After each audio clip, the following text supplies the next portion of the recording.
Maraming salamat mga kapanalig. Narito po ako ngayon sa Sitio Balite, Barangay Poblacion, Bordeos, Quezon. At kasama ko ngayon si Kuya Carlos Acuña, isang mangingisda pero nakakapagtaka. Yan, nakakapagtaka at syempre nakakahanga dahil sa kanyang kalagayan. At syempre, makikita natin ang kanyang sitwasyon. Kumusta po kayo, Kuya? Ayos po naman. Ilan taon na po kayo? 46 po. Kayo po ba ay mayroong pamilya? Meron po. Ilan po ang inyong anak? 5 po. Yung po bang 5 ninyong anak ay nakakapag-aral? Nakapag-aral po naman. Yung po panganin ninyo, kumusta po? Ay namamasukan na po. Namamasukan. Sa kasalukuyan po, ano po yung ilan na lang yung nag-aaral? Isa na lang po. Ano pong grade? Grade 5. Ano po yung mga pangkabuhayan na inyong ginagawa para magpatuloy ang buhay? Paninisid po. Paninisid. Ano po ba yung paninisid? Compressor po gamit namin. Yung compressor. Yung may hose. Mayroong hose. At yun po yung isa sa pangkabuhayan ninyo. Pero ano po yung, mayroon bang nahiging hadlang sa inyo sa kabila ng inyong kapansanan? Wala po naman. Ano po yung pakiramdam ninyo? Para lang po ako normal. Para lang. Yun po, nakakatuwa kasi sabi nga ni Kuya, para lang din normal siya. At yung po bang, ano nung edad na po nung panganay ninyong anak? 21 po. 21. At ang ikinabubuhay lang po ninyo, ano po yung pinagkakabuhayan ninyo? Dagat po. Sa dagat lang po. Sa kasalukuyan po, kayo ba ay, sarili ba ninyo itong bahay? Opo. Sarili ang bahay. Pero itong lupa sa inyo ba? Hindi po. Ano po yung, umuupa ba kayo dito sa lupa? Tao pa po. Yung pong ipinagpabahay ninyo, saan po ninyo kinuha? Yung utang po yun. Utang po, ano? Nasa magkano po yung nagastos? 40,000 po yan. 40,000. Pero kayo ba ay sa kasalukuyan ay nagbabayad pa or? Nagbabayad pa po. Nagbabayad pa po, ano? Pero, yun nga. Sa inyo pong hanap buhay, magkano po ba yung kinikita ninyo? Ito ba ay sa umaga kayo naninisid o sa gabi? Sa gabi. Ano ba? Magkano po ba yung kinikita ninyo sa... Kaminsan po pag talagang malakas ay 200, 300. Marami na paparty. Kami po na may 5. Pero sapat po ba ito sa... Hindi po, pinagkakasya na lang po lang ng pamilya. Pero tuloy lang din po ang buhay. Ano po yung mensahe ninyo doon sa kapwa ninyo, may mga kapansanan? Ano po yung mensahe ninyo? Laban lang, parang normal lang, pati pakiramdam. Wala sa atin tutulong, hindi tayo lamang. Yan po. Kayo po ba ay may natatanggap na tulong mula sa ating pamahalaan? Wala po. Wala po.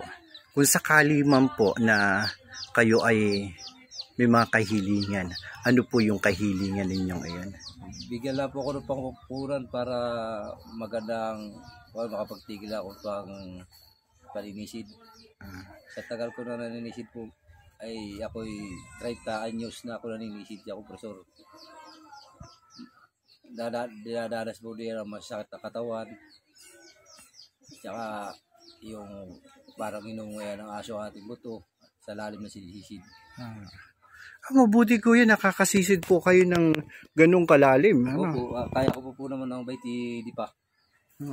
Gamit po ang kompresor. Kayo ba ay gumagamit ng cyanide? Hindi po, pana lang po. Sa pana lang, ano po. Kasi alam natin na bawal po ay.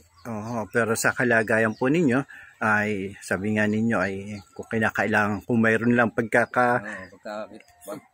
kung ano pang hanap buhay na marangal dito sa tabi, hindi na po ako maglalaot.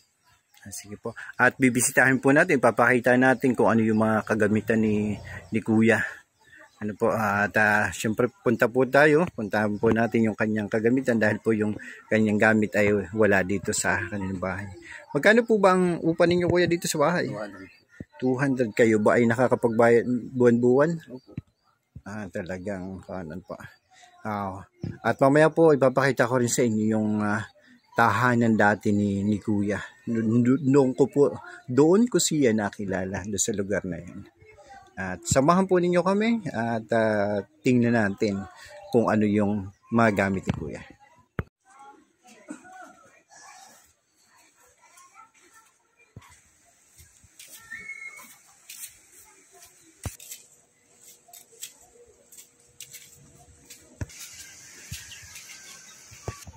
Yan po kinuha ni Kuya yung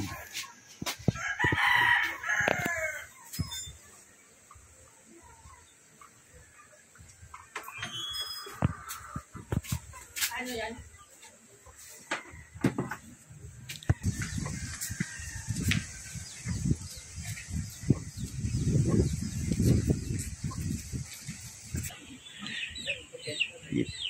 ngayon po ating ipapaliwanag ni Kuya kung ano-ano yung mga ginagamit niya sa paninisid. Yan. Ano-ano po, Kuya, yung mga ginagamit niya? Dito po yung flashlight. Pagtanglaw sa gabi. Napailaw ito. Nakasuot dito.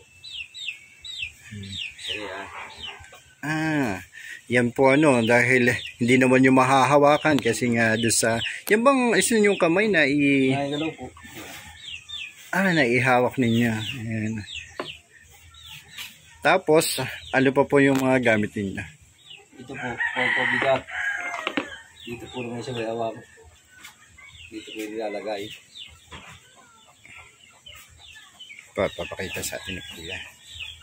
Dito po. Bakit kinakailangang mabigat? Para po mabilis lumubog. Yung bang marami, ano pa po ba yung mga gamit niya? Ito po salamig gasmas. Gasmas. Ito naman ito po naman sa paa. Dito.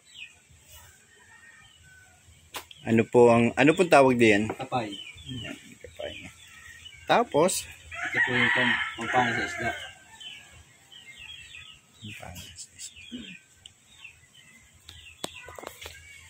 yan po yung mga kagibinta na inyong ginagamit. Sabi nga po na yun, magkano nga po ang inyong kinikita? Pag minamalas-malas po, 200, 300. Pero kapag yung medyo May ginawa ng kita, 500. mga ilang oras po kayong nagbiyabiyahe? Ay po, alas po kami dito alas 5 ng gabi, hapon. Darating po kami alas 5 ng maga. Sa umaga na. Pero doon sa pinupuntahan, kung naalis kayo dito ng alas 5 ng hapon, mga anong oras kayo nakakarating doon sa inyong pinapanisidan? Malapit lang po, dyan lang po naman doon sa Palasangian. Kaso wala po, edi tatlong talon po kami bago magmaga. 3 oras sa ilalim. 3 oras ang 3 oras. Ano po yung kahilingan ninyo kung sakaling mayroon taong may mabubuting kalooban? Gusto pa rin ba ninyo magpatuloy na sa ganyang hanap buhay? Ay parang hindi ko na po kaya, talaga wala po pag-iwasan. Wala po naman ako papakain sa pamilya ko pag dito ako sa tahi. Kung sakali po, ano po yung kahilingan ninyo sa ating pamahalaan at sa may mabubuting kalooban? Ay, ang plano ko po ay gaitong taglakas ng gaito. Gusto ko bumili ng isda. Saan naman ninyo dadalhin? Ay, po. Halimbawa po, walang isda ang bayan. Dito ako kukuha sa pating tapat na naman ng isda. O kaya naman, mamili ako ng ibang kuha na. Dahil sa kabila. Kagaya ng pantala. Po yung mensahe ninyo sa mga taong nawawalan ng pag-asa? Ako nga, kayong mga kaibigan ko, huwag kayo mawala ng pag-asa. Ako nga, ito ang katayuan ko. Hindi ako nawawala ng pag-asa. para mabuhay lang pamilya. Ilan po yung anak ninyo? 5 ang aking anak, may pinaparal pa ako. Kaya ko baga magpaaral ang anak. Kayo po ba ay kasali pa sa 4-piece? Hindi na po. Pero gusto ba ninyong mapabalik pa sa 4-piece? Ay, gusto po at malaking tulong po. Di naman yun sa purpose. Oh. Ano po yung mensahe niyo doon sa mga katulad natin na may mga kapansanan? Ang mensahe ko lang sa meron po ba sana kayo mawala ng pag-asa. Tumawag lang kayo sa Diyos. Walang hindi. Sabi nga, tuloy-tuloy lang po yung... Tuloy lang ang buhay natin. Habang tayo nahinga may pag-asa. Panginoon. Yan. Hindi po tayo pababayaan ng Panginoon. Para po sa mga may mabubuting kalooban at sa mga nais na tumulong para sa kay Kuya. Siya po ay taga rito sa Sitio Baliti, Barangay Poblacion, Bordayos, Quezon. Salamat po, Kuya. Kuya, ito ipopost ko ha. Opo. Para makita po ng mga tao din. Salamat po. Kasakalo po yan pa nagbabayad pa ako ng bahay na ito sa aking inutang sa card. 20,000 pa po ang aking 20,000 na aking magbabayaran pa sa loob na 1 taon. Medyo malaki-laki pa rin po ang inyong bayarin. Tapos kayo po ay magkano ang inuupa dito buwan-buwan? 200 po. Sa lote lang ninyo.